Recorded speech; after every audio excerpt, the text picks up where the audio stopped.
Bismillahirrahmanirrahim. Assalamualaikum warahmatullahi wabarakatuh. Alhamdulillah nahmaduhu wa nasta'inuhu wa nastahdi wa nastaghfiruh wa na'udzu billahi min sururi anfusina wa min sayyiati a'malina. Man yahdihillahu fala mudilla lahu wa man yudlil falan tajida lahu waliyyan mursyida. Asyhadu an la ilaha illallah wahdahu la syarika lah wa asyhadu anna Muhammadan abduhu wa rasuluhu alladzi la nabiyya ba'dah. Wa nusalli wa nusallimu ala nabiyyinal karim wa ala alihi wa ashabihi ajma'in wa man tabi'ahum bi ihsanin ila yaumiddin, amma ba'du. Ikhwati wa akhwati jamaah pengajian rahimani Allah wa iyyakum ajma'in. Alhamdulillahilladzi bi ni'matihi tatimmus shalihat. Lisan kita senantiasa memuji Allah Subhanahu wa ta'ala dalam rangka mensyukuri apa yang telah Allah Subhanahu wa ta'ala karuniakan kepada kita semua berupa nikmat-nikmat yang melimpah, nikmat iman, nikmat Islam, nikmat sunnah, nikmat bisa melangkahkan kedua kaki kita untuk talabul ilmi, dan juga nikmat kita diberikan kekuatan untuk melaksanakan berbagai macam ibadah yang diperintahkan oleh Allah Subhanahu wa ta'ala, ataupun nikmat berupa kekuatan untuk bisa meninggalkan segala apa yang dilarang oleh Allah Subhanahu wa ta'ala. Maka ini pun adalah sebuah nikmat yang besar yang Allah Subhanahu wa ta'ala berikan kepada kita semua. Ikhwatal Islam, jamaah pengajian rahimani Allah. Alhamdulillah, hari ini tanggal 17 Pak ya, tanggal 17 Sya'ban 1443 Hijriah.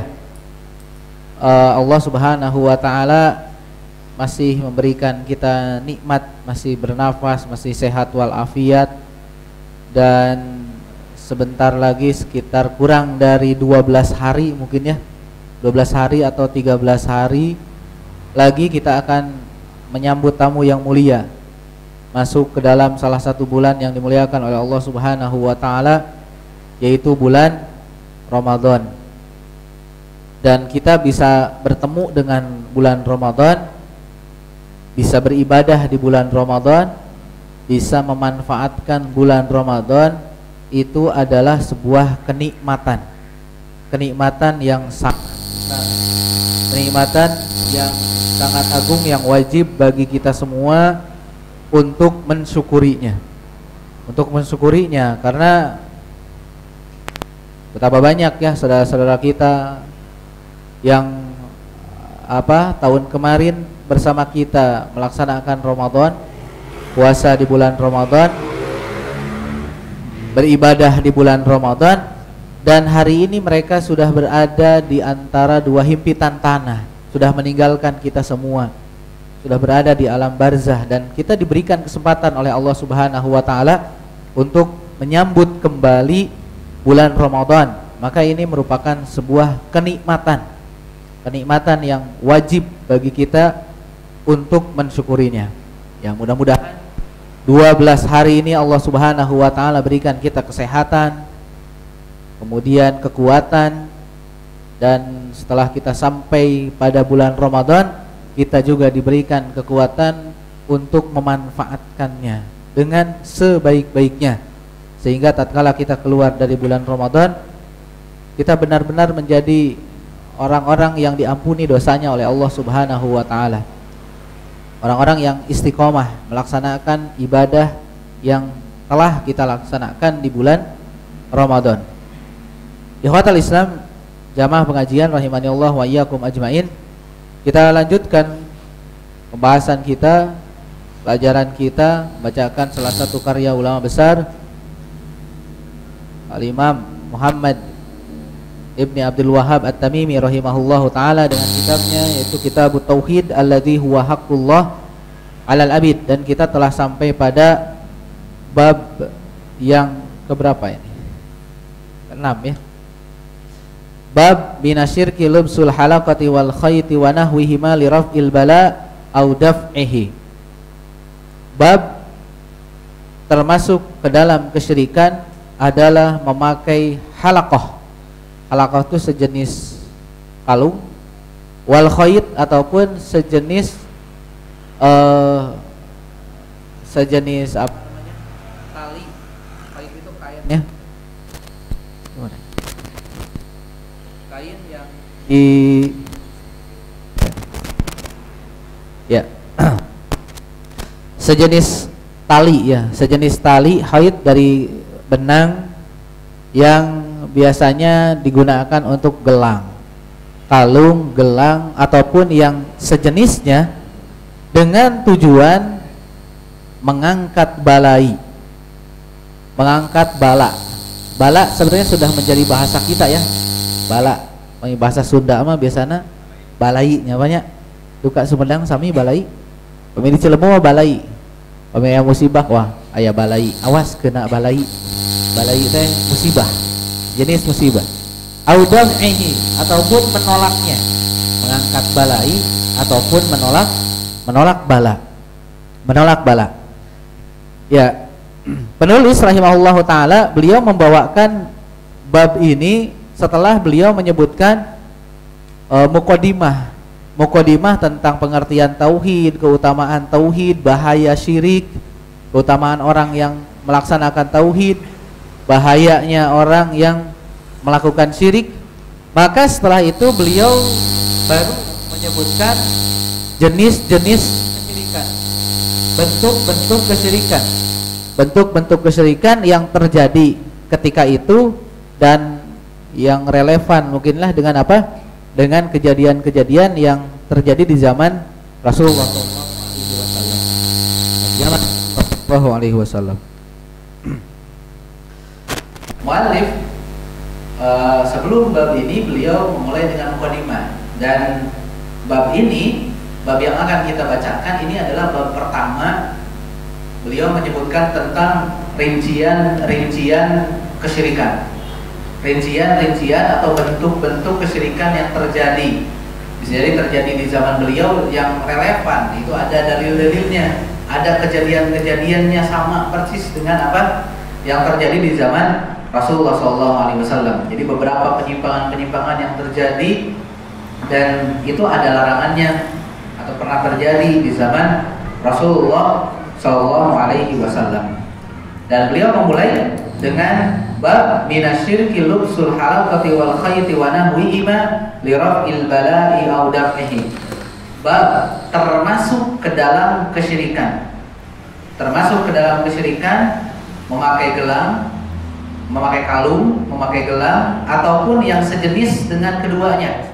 Memakai apa saja dengan tujuan untuk menolak bala.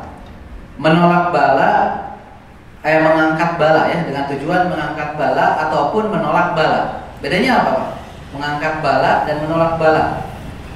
Kalau mengangkat bala berarti sudah terjadi penyakitnya. Sudah terjadi penyakitnya kemudian apa namanya? Diangkat. Diangkat. Cara mengangkatnya tadi memakai kalung, memakai gelang ataupun memakai cincin ya. Batu apa? Batu akik dan sebagainya. Ataupun memakai apa lagi, banyaknya kopiah mungkinnya, kopiah sakti atau jubah sakti ataupun sabuk sakti ataupun apapun itu yang dipakai di tubuh ini untuk raf'il bala, untuk mengangkat bala, audaf'ihi ataupun untuk menolak bala. Berarti kalau menolak bala mah belum terjadi, jadi penyakitnya belum ada. Supaya selamat, makanya dipakai apa? Dipakai gelang, dipakai kalung. Nih, ini kalung keselamatan. Ini gelang keselamatan. Dijamin bakal selamat dari berbagai macam penyakit. Nah, ini termasuk ke dalam kesyirikan. Termasuk ke dalam kesyirikan. Beliau memulai dengan membawakan sebuah dalil dari Al-Qur'an. Ayat Al-Qur'an surat Az-Zumar ayat 38. Surat Az-Zumar ayat 38. Ini dalil secara umum. Allah Subhanahu wa taala berfirman, Au qaulillahi ta'ala, qul afara'aytum ma tad'una min dunillahi in aradani Allahu bidurrin hal hunna kashifatu durrihi aw aradani birahmatin hal hunna mumsikatu rahmati qul hasbiyallahu alaihi yatawakkalul mutawakkilun. Firman Allah Subhanahu wa taala, katakanlah wahai Muhammad, apakah kalian melihat, memperhatikan apa yang diseru, apa yang disembah selain Allah, sesuatu yang disembah selain Allah? Jika Allah menginginkan bagiku bidurrin, jika Allah menginginkan bagiku darurah, madarat, kesulitan, bahaya, apabila Allah menginginkan menimpakan bahaya kepadaku, apakah ada yang bisa menghalangi bahaya ini? Ataupun jika Allah menginginkan kepadaku rahmatnya, Allah ingin menurunkan rahmatnya kepadaku, apakah ada yang bisa menahan rahmat tersebut tidak turun kepadaku? Qul hasbiyallah, katakanlah sungguhnya cukuplah bagi Allah, alaihi yatawakkalul mutawakkilun, kepadanya lah kami bertawakal. Orang-orang yang bertawakal. Ya, ayat ini bantahan kepada orang-orang musyrik. Nabi SAW diperintahkan oleh Allah Subhanahu wa taala untuk berhujjah kepada orang musyrik. Orang-orang musyrik yang mereka menyembah selain Allah. Ya, patung-patung yang mereka sembah, maka ditantang oleh Rasulullah SAW. Sesembahan-sesembahan selain Allah yang kalian sembah, kemudian jika Allah ingin menurunkan bahaya kepadaku, apakah mereka bisa menahan bahaya ini? Ataupun Allah ketika ingin menurunkan rahmat kepadaku, apakah bisa sesembahan ini menolak rahmat ini? Artinya ini bukan pertanyaan yang butuh jawaban. Bukan pertanyaan yang butuh jawaban. Ini pertanyaan untuk menetapkan, ataupun pertanyaan untuk mengingkari bahwasanya mereka tidak mungkin mampu. Sesembahan selain Allah tidak mungkin mampu. Ya, sebagaimana yang terjadi pada Nabi kita Ibrahim, ya. Nabi Ibrahim, ketika Nabi Ibrahim menghancurkan seluruh patung-patungnya, disisakan satu, kemudian palunya, si kampaknya ditaruh di patung tersebut. Kemudian orang-orang pun menuduh Ibrahim, kau telah menghancurkan Tuhan-Tuhan kami. Lah, kenapa nuduh saya kan? Tuh tanyakan kepada patung itu. Tuh kampaknya ada di patung tersebut, gitu kan ya? Di patung tersebut, apakah kau orang gila, gitu kan? Langsung bilang gitu. Ya, yang gila siapa berarti kan ya? Nah, gitu. Yang tidak waras sebenarnya siapa, gitu. Coba tanya patung tersebut. Ternyata patung tersebut ketika saudara-saudaranya dihancurkan, sama sekali tidak bisa Tidak bisa mengapa-apa. Tidak bisa menolak madarat tersebut. Apalagi memberikan manfaat kepada kalian. Tapi tetap, karena memang taufik untuk mentauhidkan Allah itu adalah taufiknya, hidayah mentauhidkan Allah itu adalah hidayah dari Allah, sehingga mereka pun tetap tidak menyembah Allah, tetap tidak mengingkari apa yang dibawa oleh Nabi kita Ibrahim alaihi salam. Ya. Nah, maka dari ayat yang mulia ini, ya, relevansinya dengan bab, apa hubungannya dengan bab? Ayat ini menolak segala bentuk kesyirikan, segala bentuk sesembahan, segala bentuk yang dipinta selain Allah itu bisa mendatangkan manfaat ataupun menolak madarat. Sama sekali tidak bisa. Maka termasuk gelang, kalung, cincin ataupun jenis-jenis yang lainnya yang kita gunakan untuk menolak bala ataupun mendatangkan manfaat, ya, tadi mengangkat bala ataupun menolak bala, itu sama sekali tidak bisa. Sama, berarti itu termasuk ke dalam kesyirikan. Dan perbuatan tersebut sama sebagaimana yang telah dilakukan oleh orang-orang musyrik terdahulu. Ya. Kemudian sekarang permasalahannya, memakai kalung, gelang ataupun yang sejenisnya, dan nanti kita akan bahas pada bab berikutnya, mudah-mudahan sampai ya. Bab berikutnya berkaitan dengan maja firuqa wa tamaim, berkaitan dengan hukum jampe-jampe dan juga tamaim, jimat-jimat, hukum jimat-jimat. Nah, bab ini mungkin sama persis dengan yang kita sebut dengan jimat mungkin ya. Jimat ini bisa mengangkat bala ataupun bisa menolak bala. Bentuk jimatnya bisa tadi kalung, gelang dan juga yang sebagainya.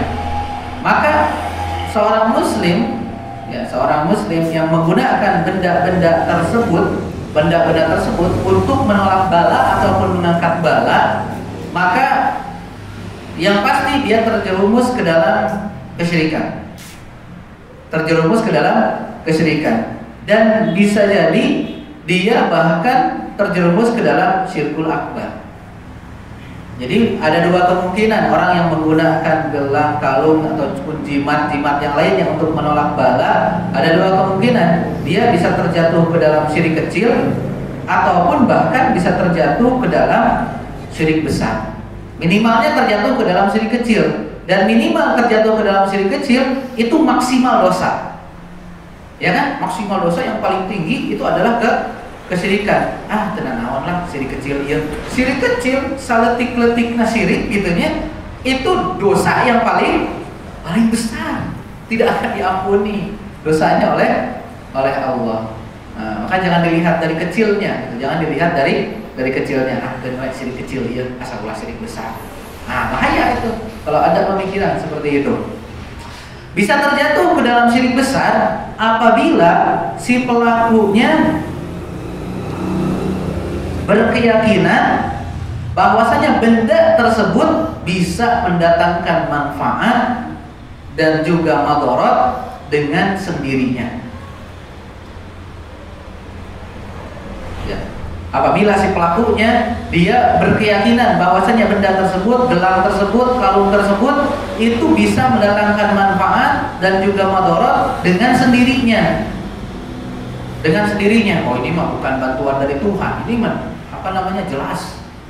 Benda tersebut bisa mendatangkan manfaat dan madarat. Pakai gelang kan. Sok pakai gelang ini. Kalau pakai gelang ini kamu dijamin ada yang nabrak pun mental, ada yang bacok tidak akan mempan, penyakit corona tidak akan nempel tanpa isolasi, dan seterusnya. Benda ini bisa menyembuhkan Anda. Benda ini bisa bisa mendatangkan manfaat bagi Anda, bisa cepat kaya dan sebagainya. Kalau berkeyakinan bahwasanya benda tersebut dengan sendirinya bisa mendatangkan manfaat ataupun mendatangkan madarat ataupun menolak madarat tadi maka dia terjatuh ke dalam syirik besar, waliyadzubillah. Yang kedua, kemungkinan kedua, orang tersebut bisa jatuh ke dalam syirik kecil saja, tidak ke dalam syirik besar. Apabila dia berkeyakinan bahwasanya benda tersebut sama sekali tidak bisa memberikan manfaat ataupun madarat. Gelang ini, kalung ini tidak bisa memberikan manfaat dan juga madarat. Yang bisa menolak madarat itu siapa? Allah. Dia yakini yang bisa menolak madarat itu siapa? Allah. Itu makanya ini hanya sebab. Hanya menjadikannya sebagai apa? Sebab. Pan orang teh kudu nempuh sebab atuh. Menyeri sirah kan minum bodrek. Ieu mah jalan ulaina make gelang, make batu akik ieu. Gitu. Insya Allah dijamin bakal terbebas dari berbagai macam penyakit. Sebab hunkul da Allah nu nyageurkeun mah kan gitu kan ya. Maka dia terjatuh ke dalam syirik kecil, dan syirik kecil itu adalah wasilah menuju syirik besar. Itu yang bahaya. Syirik kecil itu wasilah menuju syirik besar. Awalnya coba-coba, yakin sebab Allah yang menyembuhkan, tapi ternyata syaitan memberikan lebih. Ditakdirkan, Allah mentakdirkan dengan sebab tersebut ternyata dia terbebas dari bala, bahkan jadi beunghar, kritis, penjara akhirnya. Gitu kan? Beunghar, saya beunghar, sapoe bisa 10 miliar pakai cincin dia. Nah, gitu kan? Jadi seperti itu. Akhirnya dia mempercayai berkeyakinan bahwa secara apa? Kekayaan dia, rezeki dia terbebas dari corona dan sebagainya. Ini adalah gara-gara ini. Sebabnya adalah cincin ini bisa mendatangkan manfaat dan mudarat bagi pelakunya. Akhirnya dia lupa kepada apa? Kepada Allah yang di awal dia berkeyakinan yang memberikan rezeki, yang apa? Yang menyembuhkan itu apa? Allah Subhanahu wa taala. Nah, kalau sampai lupa seperti itu, maka dia terjerumus ke dalam syirik besar. Nah, makanya jangan sepelekan syirik kecil. Walaupun syirik kecil itu adalah wasilah menuju syirik besar. Menuju syirik besar. Ya. Maka dari ayat yang mulia ini kita bisa mengambil beberapa faidah. Yang pertama, butlanu syirki li'anna kullama yu'badu min dunillah la yamliku dhurran wa la naf'an li'abidihi. Batalnya kesyirikan. Kesyirikan apapun ya, persekutuan apapun yang disembah apapun dari makhluk, ya maka itu semuanya adalah batil, peribadahannya adalah batil. Ya, kenapa batal? Karena mereka tidak memiliki madarat ataupun tidak memiliki manfaat untuk penyembahnya.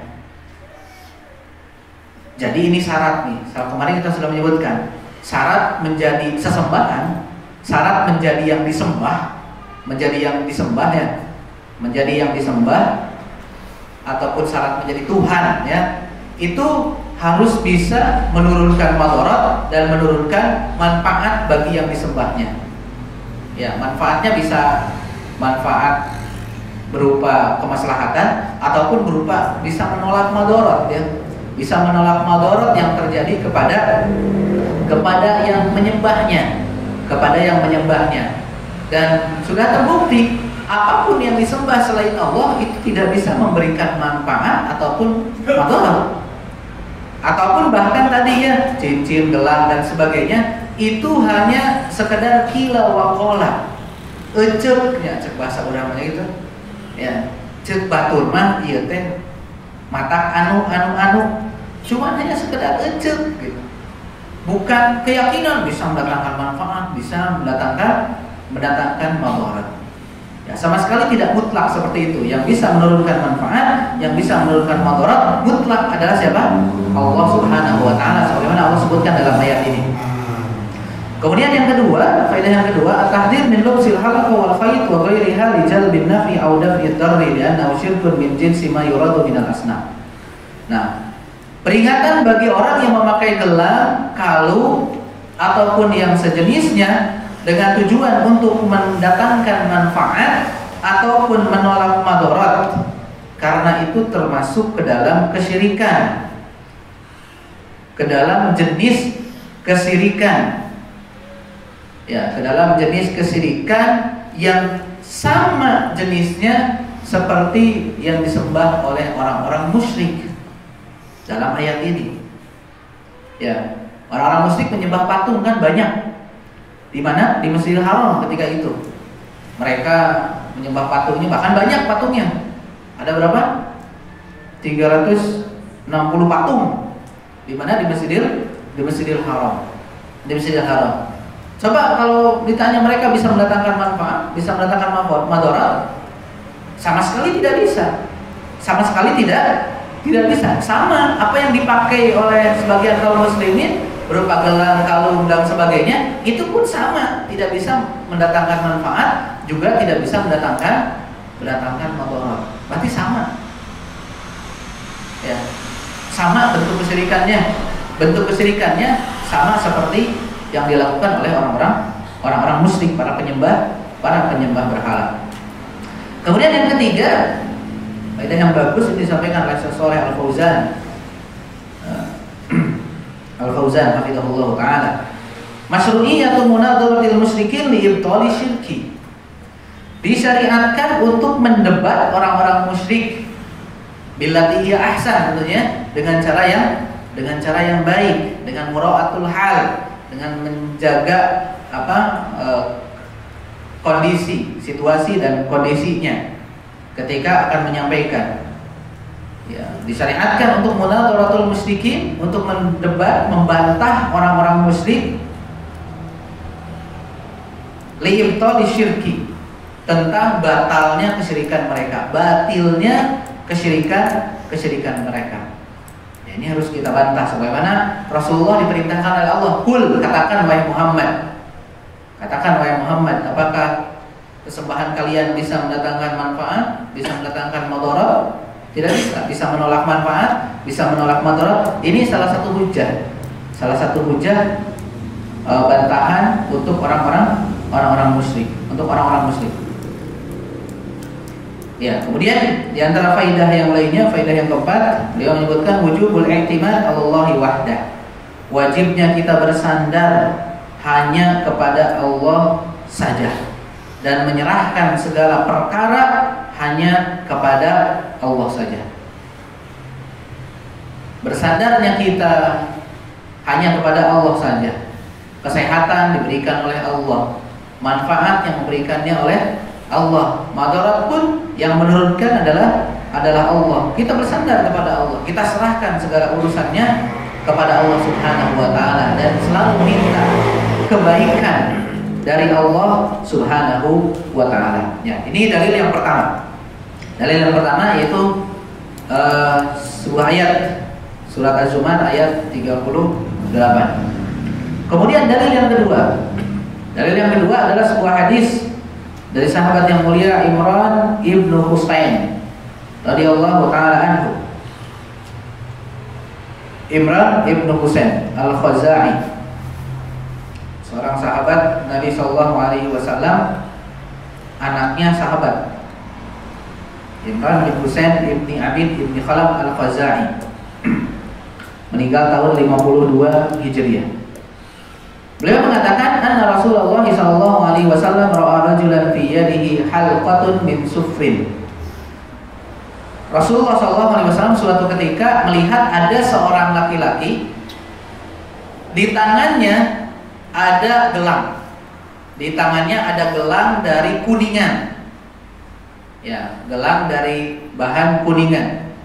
Kemudian Nabi mengatakan, tabayun dulu ya. Nabi tabayun dulu, tidak langsung dirampas gitu. Ditanya dulu, "Ma hadhi?" Apa ini wahai fulan? Apa ini? Qala minal wahina. Maka si laki-laki ini pun mengatakan, "Oh, gelang ini wahai Rasulullah untuk menjaga saya dari wahinah." Wahinah itu salah satu jenis penyakit yang mengenai tangan, supaya tangan saya kuat, tidak lemah, terbebas dari penyakit. Itu wahinah, atau secara umum penyakit. Minal wahinah wahai Rasulullah, ini supaya menjaga saya dari penyakit. Maka Nabi pun mengatakan, "Inzikha fa innaha la taziduka illa wahna." Lepaskan sekarang karena gelang tersebut sama sekali tidak akan menambah bagimu kecuali penyakit. Tidak akan menyembuhkan penyakit, tidak akan menolak penyakit, justru bakal nambah penyakit, kata Rasulullah. Fa innaka law minta wa hiya 'alaika ma aflahat abadan. Karena sesungguhnya kalau engkau mati dan gelang tersebut masih ada di tanganmu, maka engkau tidak akan beruntung selama-lamanya. Tidak akan beruntung selama-lamanya, karena dia dia telah melakukan kesyirikan. Dia telah melakukan kesyirikan. Nah, sahabat ini hanya menjadikan sebab. Oh, ini sebab. Ini hanya sebab. Saya percaya yang menurunkan penyakit itu, yang menolak penyakit itu adalah, yang menyembuhkan itu adalah Allah. Nah, tapi gelang ini adalah sebab. Nabi tegas. Inzikha, lepaskan sekarang. Gelang tersebut sama sekali tidak akan menambah kecuali penyakit. Dan Nabi ancam juga, apabila engkau mati dan engkau masih dalam keadaan memakai gelang tersebut, berkeyakinan gelang tersebut bisa mendatangkan manfaat dan madarat, maka engkau tidak akan beruntung selama-lamanya. Tidak akan beruntung di dunia, juga tidak akan beruntung di akhirat. Nah, jelas hadis ini sebagai dalil bahwasanya memakai gelang, memakai kalung dengan tujuan untuk menolak bala tadi ataupun mengangkat bala itu termasuk ke dalam kesyirikan. Termasuk ke dalam kesyirikan. Dan dalam hadis ini pun sebagai dalil bahwasanya ada larangan bagi kita semua untuk berobat dengan sesuatu yang haram. Ya, hadis ini larangan bagi kita semua untuk berobat dengan sesuatu yang haram. Ya, ini kan gelang dari Kuningan haram atau tidak? Tidak. Tapi keyakinan dia yang haram. Keyakinan dia yang haram. Coba kalau ada riset dari kedokteran bahwasanya kalau memakai Kuningan, gelang Kuningan, maka akan terbebas dari penyakit kulit, contohnya gitu. Ya, kalau ada riset seperti itu, ya berarti kita bukan berkeyakinan si gelang ini bisa mengangkat bala, tapi ini obat. Nah, dengan izin Allah bisa mengobati. Kalau ada risetnya, ya. Tetapi kalau tidak ada, maka jangan. Nah, menggunakan sesuatu untuk obat. Ya, menggunakan sesuatu untuk obat itu harus dibenarkan dari dua sisi. Sisi yang pertama, ini sisi yang pokok. Sisi yang pertama, obat tersebut harus dibenarkan oleh syar'i. Harus dikuatkan, ditetapkan oleh syariat. Walaupun belum ada riset. Walaupun belum ada risetnya dari ahlinya. Tapi kalau syariat mengatakan bahwasannya hal tersebut adalah obat, maka wajib kita yakini bahwasannya hal tersebut adalah obat. Contohnya apa? Habatus sauda, minyak zaitun, madu, ya. Kemudian kurma, kemudian zam-zam, air zam-zam, ya. Sudah ada riset belum? Belum, ya, belum ditetapkan air zam-zam. Ada nggak di apotek obat sakit perut air zam-zam? Belum ada, kan ya? Belum ada. Tapi Nabi mengatakan al zam-zam liman syuriba lahu, ya. Air zam-zam ini akan menjadi akan mengabulkan apapun bagi orang yang meminumnya. Kita minum air zam-zam, kita berdoa semoga lambung saya sehat. Nah, seperti itu, karena dia sakit lambung, boleh seperti itu dengan wasilah air zam-zam. Ya, kita berdoa kepada Allah. Ya, itu yang ada dalilnya seperti ruqyah dengan bacaan Al-Quran. Ada risetnya nggak dari kedokteran? Belum ada.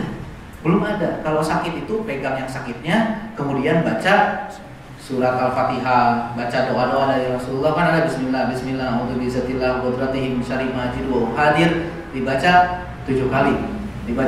Ada nggak risetnya seperti ini? Nggak ada. Tapi ada dalilnya. Ada tuntunannya dari syariat? Ada. Maka berarti hal tersebut adalah obat, kita tetapkan, wajib kita yakini.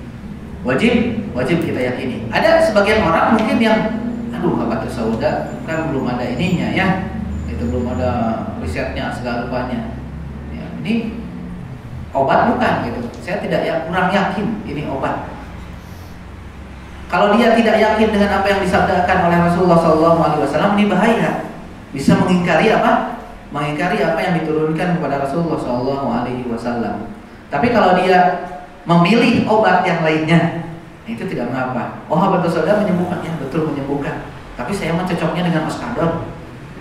Nah, seperti itu, cocoknya dengan oskadon. Ya silakan. Karena obat itu adalah sugesti, ya. Nah, sugesti, keyakinan kita kuat. Keyakinan kita kuat, habatus sauda ini menyembuhkan karena kata Rasulullah. Diminum. Nah, dari sugesti tadi itu, ini rada hampang gitu. Padahal mangga. Tapi hampang gitu, rada harampang. Akhirnya dengan sugesti tersebut Allah menyembuhkan kita. Dengan apa? Karena kita meyakini bahwasanya itu obat. Kita membenarkan sabda Nabi SAW. Begini, ya.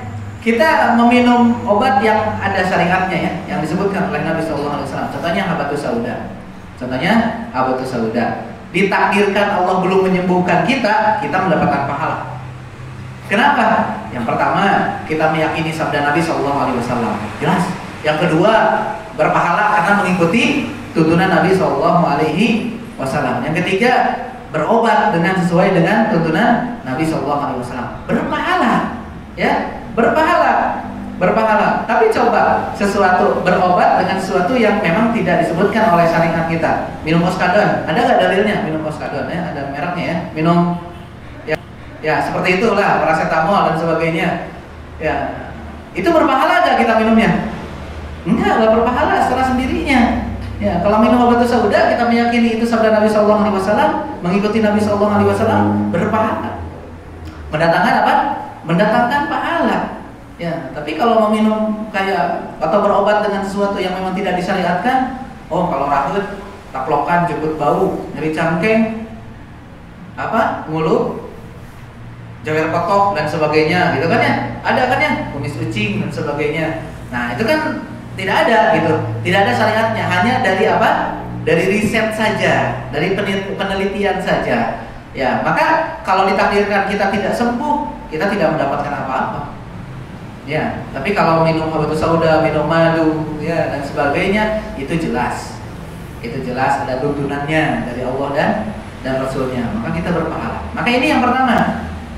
Tatkala kita berobat, maka obat tersebut apa bisa menyembuhkan itu dengan dua perkara. Yang pertama karena ada syariatnya.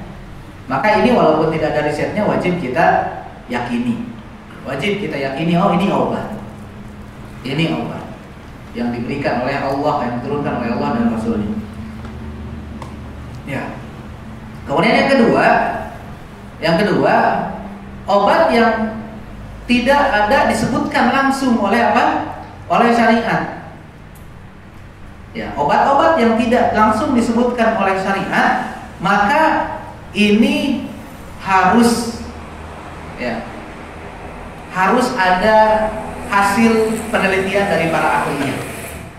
Dan tidak boleh kita meyakini bahwasannya hal tersebut adalah obat. Apalagi dikatakan ini adalah tibun nabawi. Nah, contohnya ini adalah pengobatan ala Nabi dan seterusnya. Apalagi kalau kita mengatakan ini adalah pengobatan ala Nabi, maka memerlukan dalil. Dan kalaupun mengatakan ini adalah obat, ini pun memerlukan apa? Memerlukan ada riset tadi ya, penelitian. Nah, maka kalau kita melakukan sebuah berobat, kita berobat secara syar'i tidak ada dalilnya. Kemudian secara penelitian kita cari dulu, kira-kira ada nggak nih penelitiannya. Kalau tidak ada, jelas tidak ada, ya maka jangan dilakukan. Apalagi diyakini hal tersebut adalah obat. Sakit gigi, minum air kencing kuda. Ya, kumur-kumur dengan air kencing kuda, pernah nggak Pak? Pernah mendengar seperti itu? Ada kan ya, minum kumur-kumur dengan air kencing kuda. Ya, pertama ini jelas menyelisihi syar'i, bukan sesuai syar'i lagi. Ini menyelisihi syar'i ya. Karena berobat dengan sesuatu yang apa? Najis. Bukan sesuatu yang najis, sesuatu yang kotor mungkin ya. Walaupun najis mungkin dengan sesuatu yang kotor. Tidak ada berobat dengan sesuatu yang kotor. Secara syar'i pun. Secara riset pun tidak ada. Secara riset pun tidak ada jelas. Ya. Ataupun yang lainnya.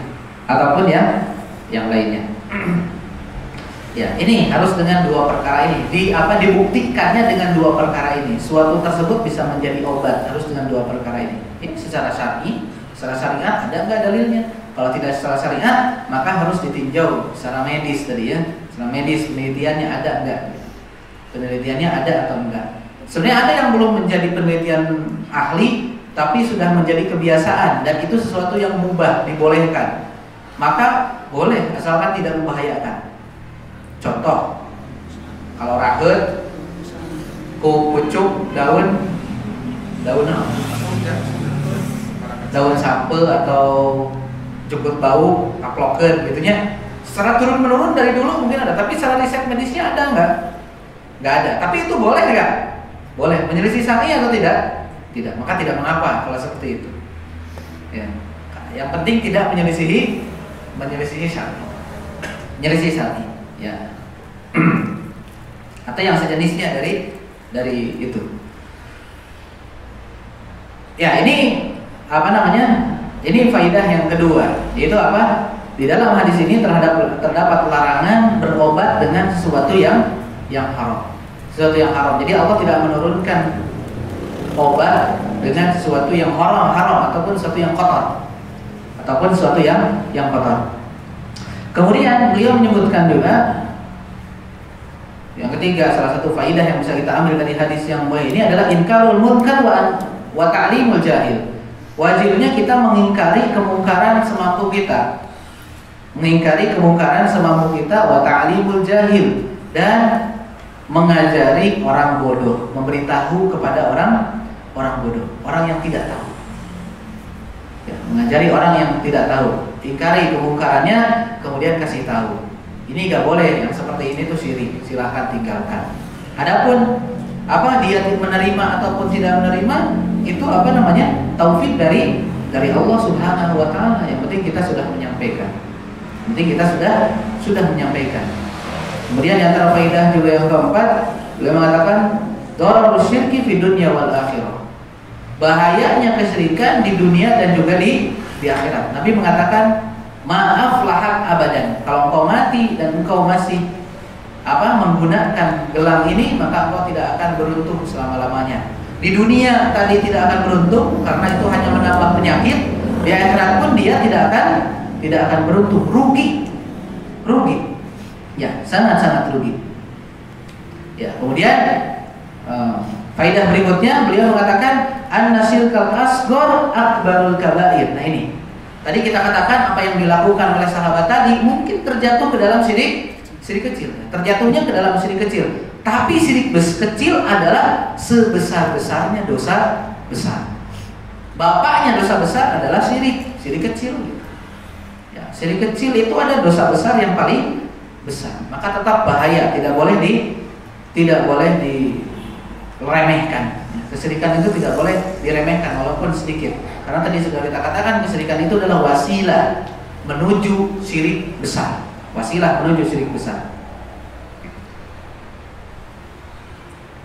Ya.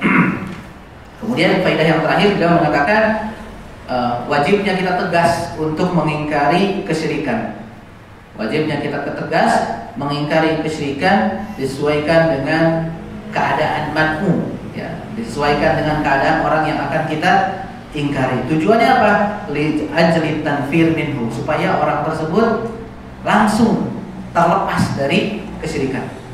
Langsung terlepas dari kesyirikan. Jadi agak tegas, apalagi kita yang memiliki wewenang, anak kita, istri kita, orang tua kita, ya anak itu yang di lingkungan yang kita nafkahi, maka harus tegas kalau terjadi hal seperti ini. Anak kita memakai gelang, dan sekarang lagi musim ya, gelang-gelang segala ayat kan ya, gelang-gelang macam-macam.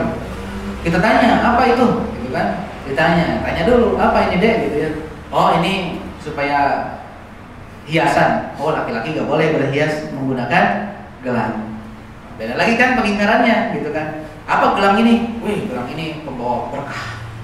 Nah ini beda lagi. Oh cabut buat kesyirikan. Yang menurunkan berkah itu Allah, bukan gelang. Nah, cari keberkahan dari yang lainnya. Nah, seperti itu. Kemudian dalil berikutnya adalah sebuah hadis dari Uqbah bin Amir Salaman Fu'. Beliau mengatakan man ta'allaqa tamimatan fala atamallahu lahu wa man ta'allaqa wad'atan fala wada'allahu lahu. Wa fi riwayatin man ta'allaqa tamimatan faqad asyraka. Barang siapa yang menggantungkan tamimah, jimat-jimat dari kalung, gelang dan sebagainya, ataupun yang digantungkan di rumah, di mobil dan sebagainya, itu termasuk tamimah. Fala atamallahu lahu, maka Allah tidak akan menyempurnakan dia dengan gelang tersebut. Wa man ta'allaqa wad'atan fala wada'allahu lahu. Barang siapa yang menjadikan wad'ah itu adalah sama seperti jimat-jimat, tapi wad'ah ini jimat yang khusus terbuat dari barang-barang yang diambil dari laut. Seperti apa? Karang laut, kerang, apalagi tulang ikannya, apalagi Pokoknya yang dari laut. Ya, jimatnya itu dari laut, diambilnya dari laut. Zaman dulu orang jahiliyah mereka bertujuannya untuk terbebas dari penyakit ain. Jadi untuk terbebas dari penyakit ain maka menggunakan wadah. Ya, menggunakan wadah ini, jimat ini. Jadi jenis jimat-jimatnya banyak. Maka barang siapa yang memakai wadah, jimat tadi, fala wada'allahu lahu, maka Allah tidak akan menolong dia.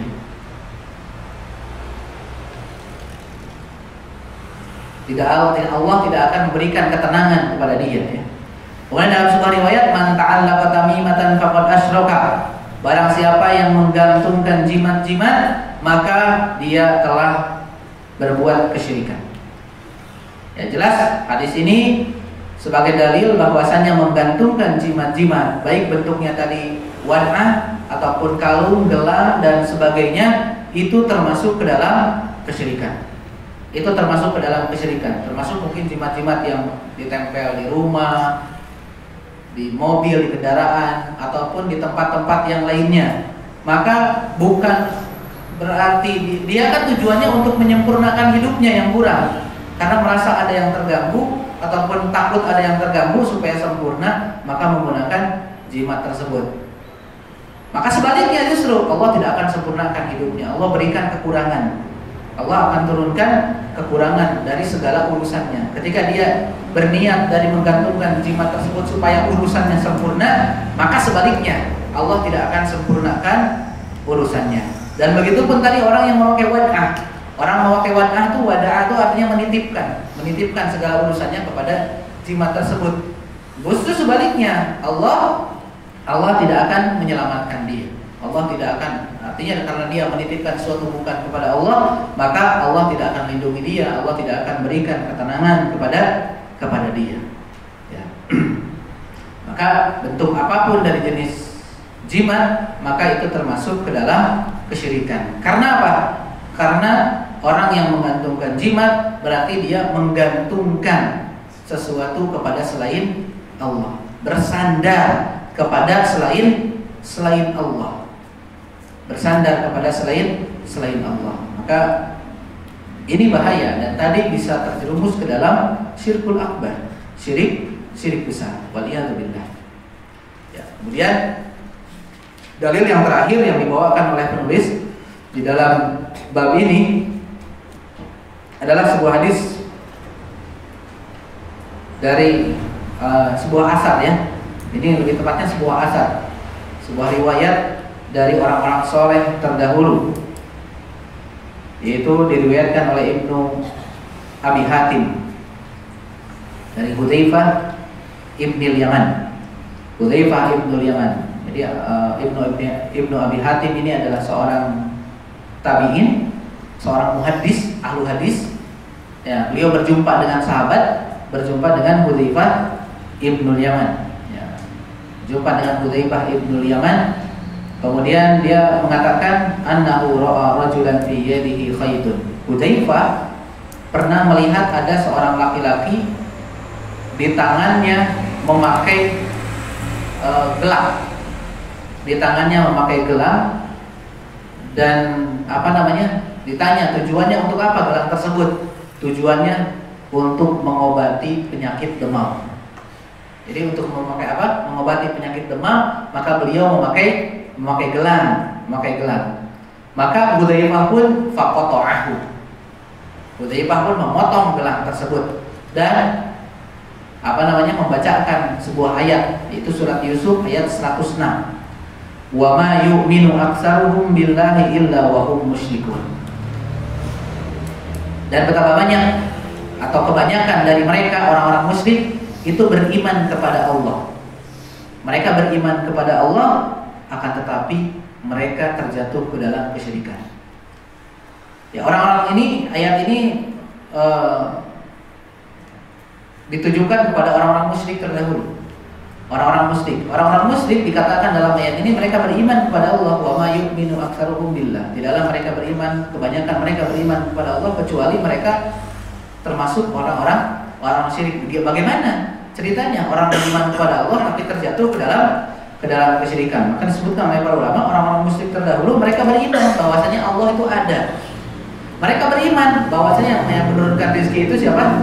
Allah. Yang menciptakan alam semesta ini Allah. Mereka beriman, tapi mereka tidak mau beribadah hanya kepada Allah. Maka beribadahnya kepada yang lain-lainnya. Maka Allah katakan apa? Mereka beriman. Artinya mereka beriman hanya mengimani rububiyah saja, mengimani rububiyah Allah saja. Tapi ketika beribadah, ketika mereka diwajibkan untuk mentauhidkan uluhiyah, mengesahkan Allah saja di dalam beribadah, maka mereka tidak menetapkan, mereka tidak mau. Jadi tetap beribadah kepada yang lain-lainnya, tidak menetapkan hanya Allah saja yang diibadahi.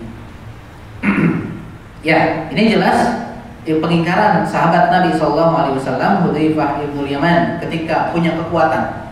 Ketika beliau punya kekuatan, seorang sahabat Nabi melihat ada seorang Muslim yang menggunakan gelang dalam rangka melakukan kesyirikan ke dia, maka langsung dipotong oleh Rasulullah. Ditanya kan, kenapa engkau memakai gelang ini? Ini sebagai penangkal penyakit demam. Dipotong langsung.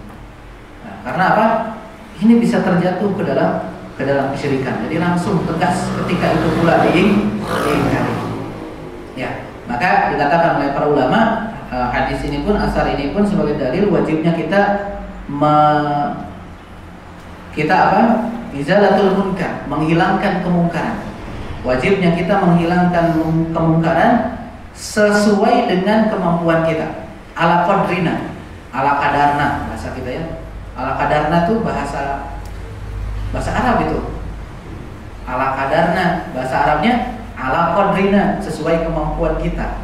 Nah, gitu. Sesuai kemampuan kita. Ya, sesuai kemampuan kita untuk menghilangkannya. Kalau kita hanya mampu untuk memberitahu, oh nggak boleh memakai yang seperti ini, bahaya, bisa terjerumus ke dalam kesyirikan. Baik-baik pemain gitu kan, ya sudah beres seperti itu. Yang penting kita sudah apa? Sudah menyampaikan. Ya, kalau itu anak kita tadi kan itu di bawah kekuasaan kita. Maka bukan hanya dengan lisan, kalau sama anak kita mah potong langsung, gitu kan? Dipotong, dibuang. Nggak boleh. Ini termasuk ke dalam kesyirikan. Seperti itu. Liman ra'a minkum munkaran, faedahnya itu. Falyughayyirhu biyadihi, dengan tangannya. Kalau dia memiliki kekuasaan. Kalau tidak memiliki kekuasaan, fabilisanihi, dengan lisannya. Kalau dengan kekuasaan nggak bisa, dengan lisan pun nggak mampu, maka yang terakhir ini wajib. Mengingkari dengan hati ini wajib. Mengingkari kemungkaran dengan hati itu wajib. Jangan sampai ada sedikit saja kita merasa bangga, bahagia, ataupun apa biasa-biasa saja, nggak boleh. Tapi harus ada pengingkaran di dalam hati kita. Harus itu pengingkaran yang wajib. Wahwa al-aful iman, kata Nabi SAW, itu adalah selemah-lemah keimanan. Selemah-lemah keimanan. Ya, sehingga pengingkaran dengan hati ini ya tadi sesuatu yang apa? Sesuatu yang wajib. Sesuatu yang wajib. Adapun tadi dengan kekuasaan, dengan tangan, maka ketika kita memiliki kekuasaan, kita ingkari. Dengan lisan, ketika kita mampu dengan lisan dan tidak terjadi madarat, maka apa? Kita ingkari dengan lisan. Nah, minimal pengingkaran, dan ini minimal yang wajib adalah dengan hati. Kita melihat kemungkaran, itu kemungkaran ya. Nah, seperti itu kan sudah ada keyakinan dengan hati. Kita yakini bahwasanya hal tersebut adalah kemungkaran. Jadi kita ingkari. Kita akan menjauh dari kemungkaran tersebut. Maka itu wajib. Itu wajib. Ya, ini dalil yang terakhir yang disebutkan oleh penulis di dalam bab ini. Itu bab minasir kilub sulhalaqa wal khayt wa nahwihima li raf'il bala au dafihi. Termasuk ke dalam kesyirikan adalah memakai gelang, memakai kalung ataupun yang sejenisnya dengan tujuan untuk menolak bala. Dengan tujuan menolak bala ataupun mengangkat bala. Menolak bala ataupun mengangkat bala. Ini yang semisalnya banyak, bukan hanya gelang, kalung, banyak ya. Bisa jadi apa? Cincin, anting, kopea, keris. Ini sebenarnya mau kita bahas pada bab berikutnya. Yaitu maja afi ruqa wa tamaim. Nanti rincian tentang jimat-jimat, rincian tentang ruqyah, jampe-jampe ini pada bab berikutnya. Tadinya mau dibahas tapi sepertinya tidak akan selesai, dan nanti insya Allah pada pertemuan berikutnya akan kita bahas. Berkaitan dengan jimat-jimat sedikit tadi ya. Berkaitan dengan jimat-jimat tadi. Jimat-jimat itu tadi ya, sejenis tadi yang untuk tujuannya menolak bala ataupun mengangkat bala ataupun mendatangkan manfaat bagi pelakunya. Maka para ulama menyebutkan ada sebagian asar dari salaf terdahulu, mereka membolehkan menggunakan jimat dengan Al-Quran.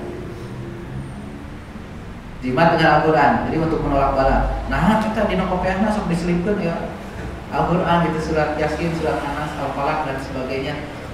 Nolak balai ku Al-Quran. Ya, boleh nggak seperti itu? Sebagian para ulama ada yang membolehkan. Akan tetapi Allah alam kebanyakan para ulama mereka mengharamkannya. Kenapa diharamkan? Karena 3 alasan. Ya, menggunakan tadi jimatnya dari Al-Quran ya, dengan 3 alasan pokok. Yang pertama, keumuman dalil. Keumuman dalil haramnya menggunakan jimat, baik dari Al-Quran ataupun selain Al-Quran. Dan Rasulullah mengatakan itu termasuk ke dalam kesyirikan. Inna ruqa wa tamaim wa tiwala syirkun. Tadi kan man ta'allaqa tamimatan faqad asyraka. Barang siapa yang menggantungkan jimat-jimat maka termasuk ke dalam kesyirikan. Itu digunakan menggunakan Al-Quran ataupun bukan Al-Quran kan umum. Berarti tidak boleh selama itu digunakan jimat, maka haram hukumnya. Ini alasan yang pertama, keumuman dalil. Yang kedua, kenapa tidak boleh menggunakan jimat dengan Al-Quran? Al-Quran itu fungsinya bukan dijadikan jimat. Ya. Fungsi Al-Quran itu bukan dijadikan jimat, ditempelkan, tadi siratkan dan sebagainya. Tapi dibaca. Kalau mau dijadikan obat, bukan ditempelkan, bukan diduruk di kopi, maka bukan seperti itu, tapi dibacakan. Karena Al-Quran itu fungsinya adalah dibacakan. Makanya namanya itu Al-Quran. Al-Quran itu artinya bacaan yang dibaca, bukan yang dijimat. Artinya Al-Quran itu, tapi yang dibaca. Ini fungsi Al-Quran adalah dibaca, dipahami, diamalkan. Itu fungsi Al-Quran. Jadi fungsi Al-Quran bukan dijadikan jimat. Ini alasan yang kedua. Kalau mau dijadikan obat, karena Al-Quran itu adalah syifa, obat, caranya bukan seperti itu, tapi dibacakan. Dibacakan lebih baik sepertinya. Orang sakit, capek yang bacanya merenya, tempelkan dari dia. Dibacakan. Kalau mau dengarkan ayat-ayat Al-Quran. Capek atau capek macam-macam. Zaman sekarang sudah modern ya. Setelan Petri supaya dia mendengarkan ayat Al-Quran lebih manfaat gitu ya, lebih terasa manfaatnya. Coba ditempelkan, langsung nyerap gitu. Kan tidak langsung nyerap ya. Ya. Ini alasan yang kedua. Alasan yang ketiga, kenapa para ulama mengharamkan jimat dari Al-Quran? Alasan yang kedua, ayat ketiga adalah akan terjadi penghinaan terhadap Al-Quran.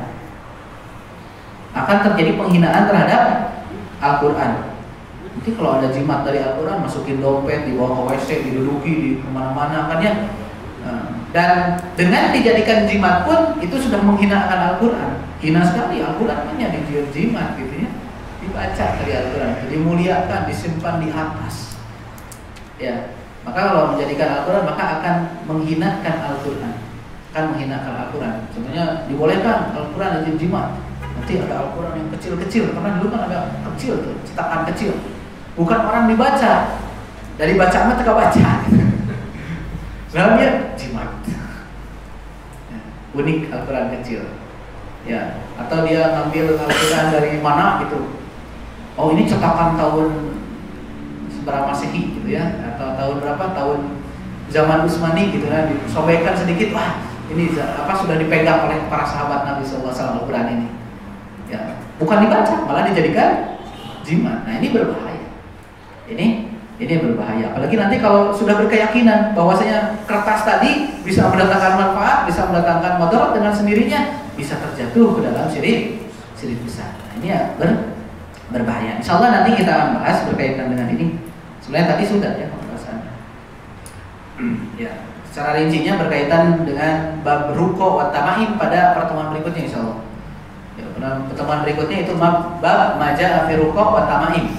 Bab tentang ruqyah, tentang bacaan-bacaan, jampe-jampe, dan juga tamaim, jimat-jimat, dan juga jimat-jimat.